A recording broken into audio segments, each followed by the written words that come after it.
The state executioner's blade did not merely end the life of Vietnam's greatest mind. It systematically wiped out 3 generations of his family in a single autumn afternoon. In the year 1442, Nguyen Trai, the brilliant strategist who had spent 2 decades orchestrating the liberation of his homeland from foreign occupation, was condemned to the most horrific death sentence of his era.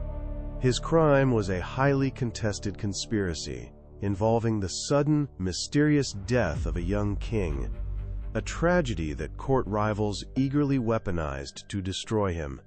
How did a philosopher who built his entire life on the principles of humanity and justice find himself at the center of such a brutal slaughter?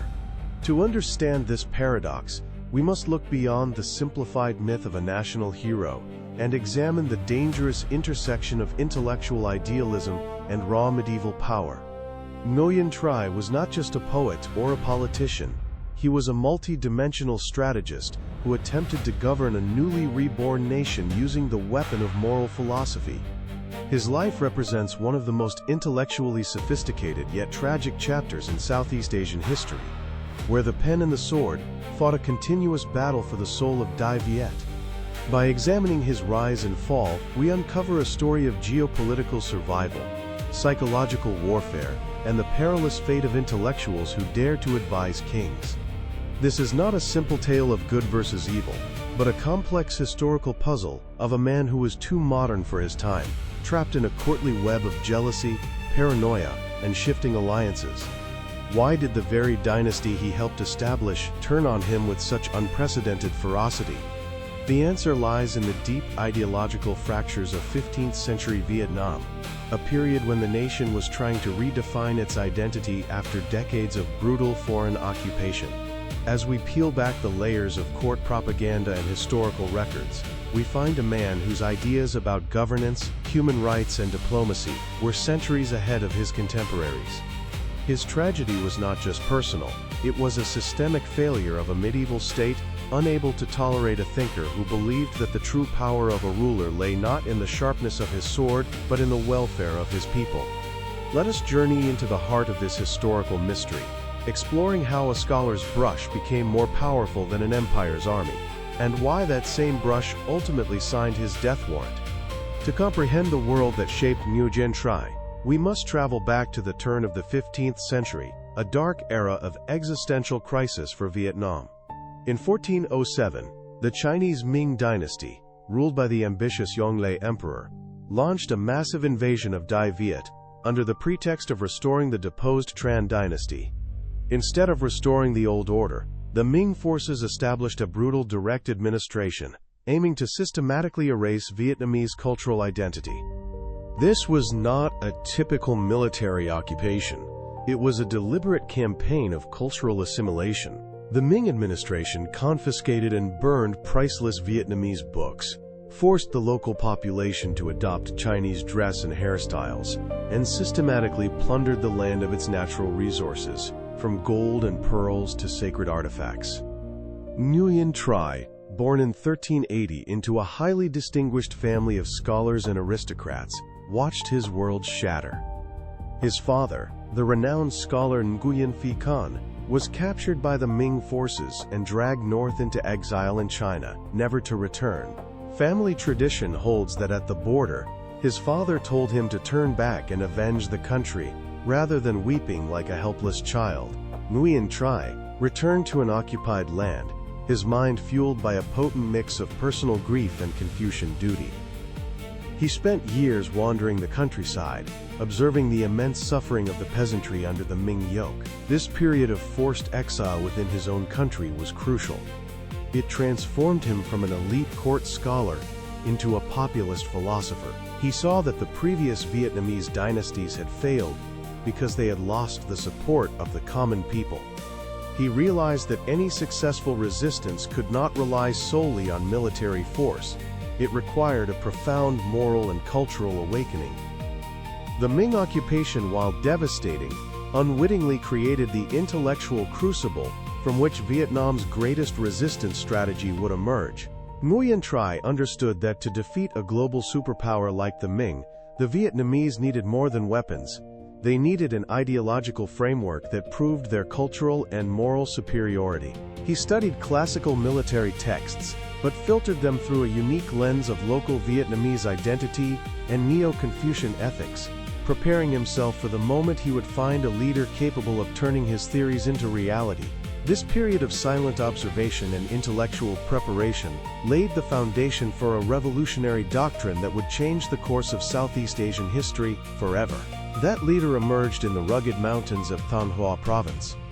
Le Loi, a wealthy and charismatic local landowner, raised the banner of rebellion in 1418, declaring himself the pacifying king of Lam Sơn.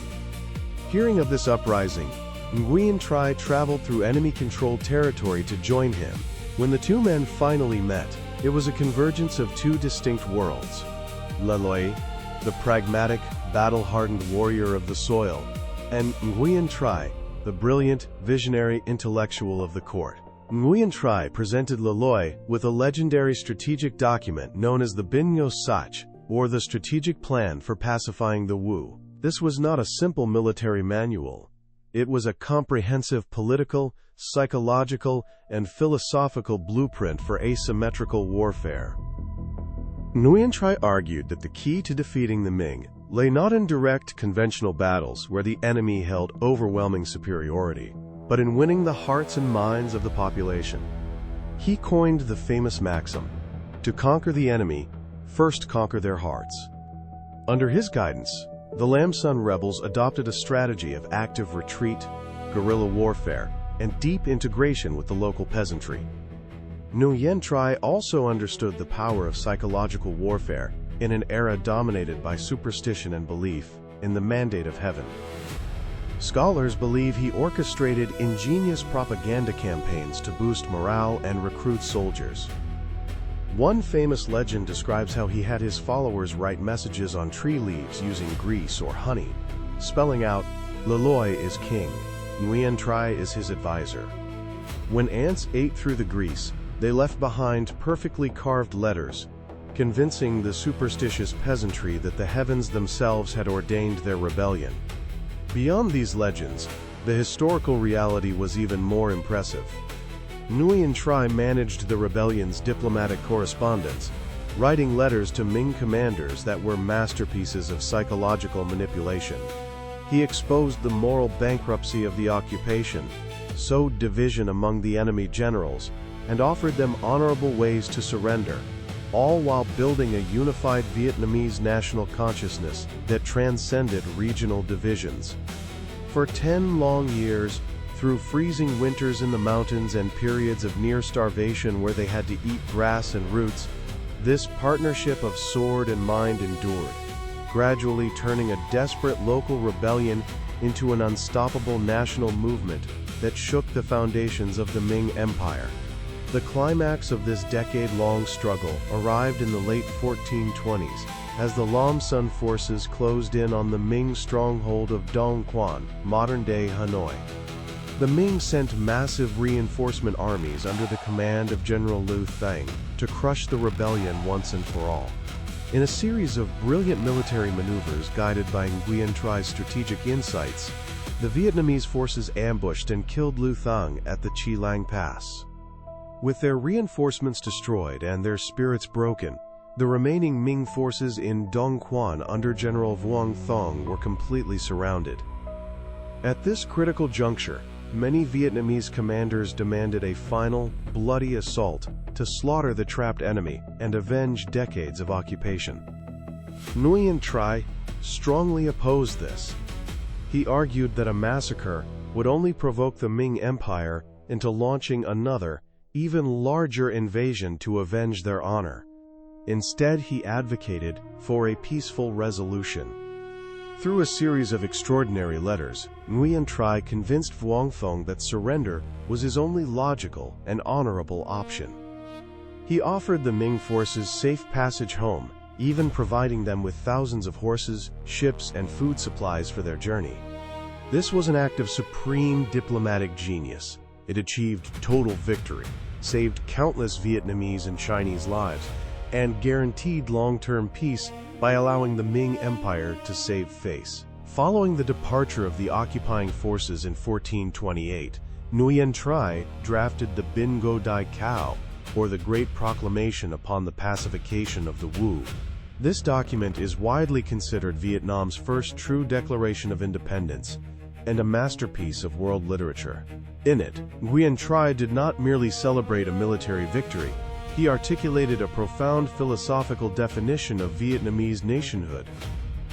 He wrote that Dai Viet was a civilized nation with its own ancient culture, its own borders, its own customs, and its own heroic history of resistance, equal to and independent of the Northern Empire.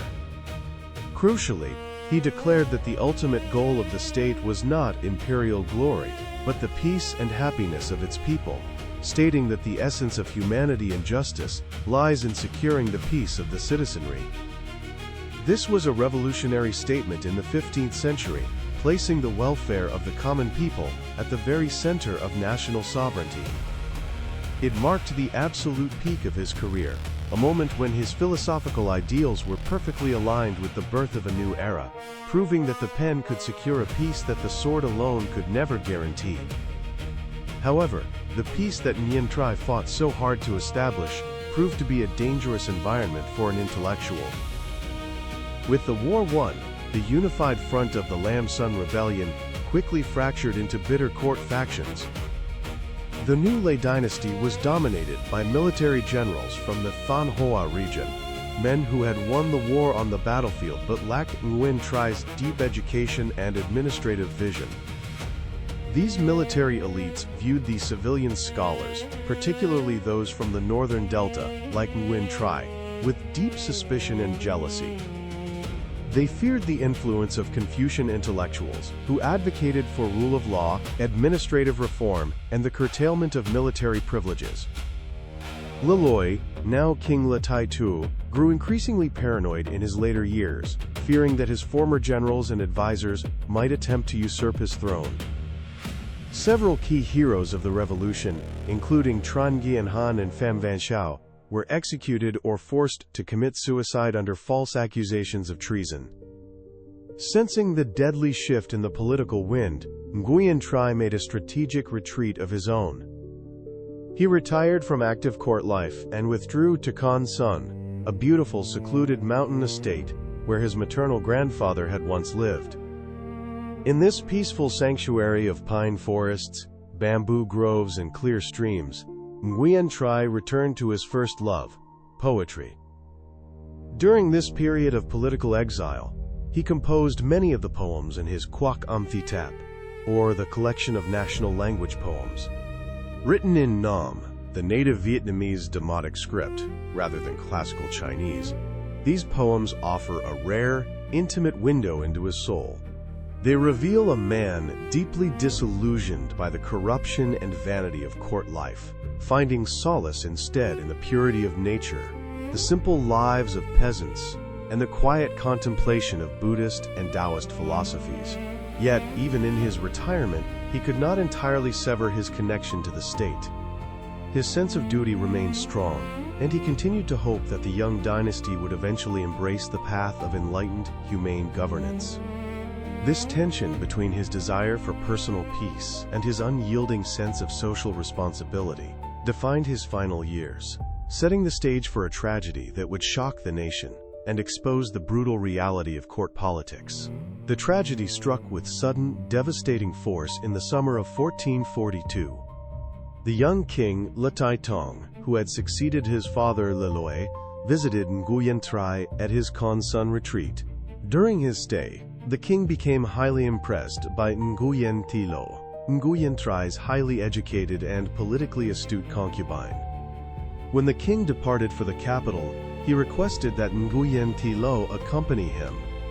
Along the journey, at a royal lodge known as Lychee Vien, or the Lychee Garden, the young king suddenly fell violently ill and died in the middle of the night.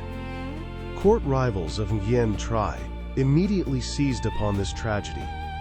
They accused Nguyen Thi Lo of poisoning the king, and by extension, accused Nguyen Trai of orchestrating a treasonous conspiracy to assassinate the monarch.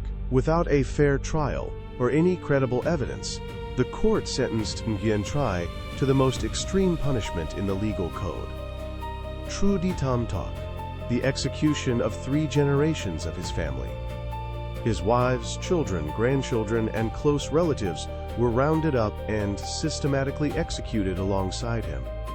It was a brutal, calculated purge designed to permanently erase his lineage and his political influence. For 22 years, his name was officially blackened as a traitor, and his writings were banned. It was not until 1464 that the great King Lê Dynasty, one of Vietnam's most enlightened rulers, officially rehabilitated Nguyen Trai. The king declared that Nguyen Trai's mind shone like the Pleiades star cluster, cleared him of all charges, and ordered a nationwide search to recover his surviving writings. This tragic arc offers a profound historical lesson about the vulnerability of intellectual idealism when confronted with the raw, unchecked power of authoritarian politics. Nguyen Trai's tragedy demonstrates that those who help build a state are often the first to be consumed by its machinery of power. Yet his ultimate rehabilitation proves that while a regime can destroy a philosopher's body and attempt to erase his lineage, it cannot destroy the truth of his ideas. His philosophy of Nhan Nhia survived the executioner's blade to become the foundational moral compass of Vietnamese identity, demonstrating that intellectual legacy can outlast the dynasties that seek to suppress it. To understand how such a monstrous injustice could occur, we must look beneath the surface of the courtly gossip to the deep structural fractures of the post-war Le estate. The victory over the Ming dynasty had left a dangerous power vacuum, which was quickly filled by 2 competing factions. On one side were the rugged military commanders from the Thanh Hoa Highlands, who had fought alongside Le Loi in the trenches and believed that raw force, military merit, and clan loyalty should govern the empire.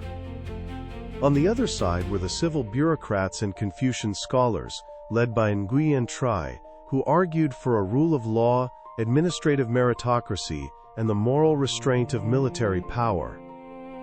To the military elite, Nguyen Trai's vision of a civilian-led government was not just idealistic, it was a direct threat to their hard-won privileges and political dominance. The sudden death of the young king at Lychee Garden provided these rivals with the perfect, tragic weapon to eliminate the scholar-statesman forever. The execution of 3 generations was meant to achieve total erasure, a systematic wiping of his legacy from the historical record. Soldiers ransacked his estate at Khan's Son, burning his manuscripts, destroying his letters, and smashing the woodblocks of his writings. Yet, the state underestimated the quiet defiance of the Vietnamese people. At the risk of their own lives, loyal disciples, distant relatives, and local villagers hid copies of his poems and essays in hollow bamboo tubes, buried them in clay jars beneath dirt floors, and committed his verses to memory. They understood that to lose Nguyen Trai's words was to lose the intellectual soul of their newly independent nation. When King Lê Dynasty finally rehabilitated Nguyen Trai in 1464, it was more than a gesture of royal mercy. It was a calculated effort to rebuild the moral legitimacy of the throne itself. The young king realized that a dynasty built on the unjust execution of its greatest minds could never truly command the hearts of the people. The nationwide search for Nguyen Trai's writings recovered masterpieces like the Quoc Thi Tap, a collection of poetry written in the native Nam script rather than classical Chinese. These poems revealed a man who, despite his political genius and grand strategic achievements, found his truest peace in the simple rhythms of nature, the sound of rain on banana leaves, and the quiet dignity of rural life. In 1980, UNESCO officially recognized Nguyen Trai as a world cultural celebrity, celebrating his contributions to humanism, diplomacy, and literature. His ultimate triumph lies in the fact that while the names of his executioners have faded into historical obscurity, his words continue to define the moral compass of a nation, proving that the pen, when guided by a love for the people, is indeed more enduring than the sword. Today, Nguyen Trai is recognized globally, not just as a Vietnamese national hero, but as a world cultural celebrity, honored by UNESCO in 1980 on the 600th anniversary of his birth. His legacy is preserved not in the grand monuments of kings, but in the enduring power of his words and the philosophical framework he gifted to his nation. His life challenges us to think deeply about the relationship between power, morality, and intellect. Can an intellectual ever truly survive the court of absolute power without compromising their core values? Or is the tragic clash between idealistic philosophy and pragmatic statecraft an inevitable historical pattern? Nguyen Trai chose to live and die by his belief that a nation's true strength lies in the welfare and happiness of its common citizens, a principle that remains incredibly relevant in our modern world. He proved that true patriotism is not blind obedience to a ruler, but a deep, unyielding commitment to the humanity of the people. His synthesis of Confucian duty, Buddhist compassion, and Taoist naturalism created a uniquely Vietnamese intellectual tradition that continues to inspire scholars and citizens alike. His poetry, written in the native Nom script, democratized literature, bringing the beauty of the Vietnamese language to the forefront of cultural identity. If you found this deep dive into the complex, tragic, and brilliant life of Nguyen Trai compelling, please subscribe to our channel and share this video with others who appreciate the deeper, untold stories of global history. We want to hear your thoughts in the comments below. How do you view Nguyen Trai's legacy, and what do you think is the ultimate lesson of the Lychee Vien tragedy? How should modern societies balance the pragmatic demands of governance with the ethical demands of humanity and justice? Your engagement, likes, and shares help us continue to bring these rich, historically accurate, and deeply human stories of Vietnamese history to a global audience. By subscribing and supporting our channel, you help ensure that these vital historical narratives are preserved and shared with the world. Thank you for watching, and join us next time as we continue to explore the fascinating figures, complex conflicts, and enduring ideas that shaped the destiny of Vietnam and its place in the world.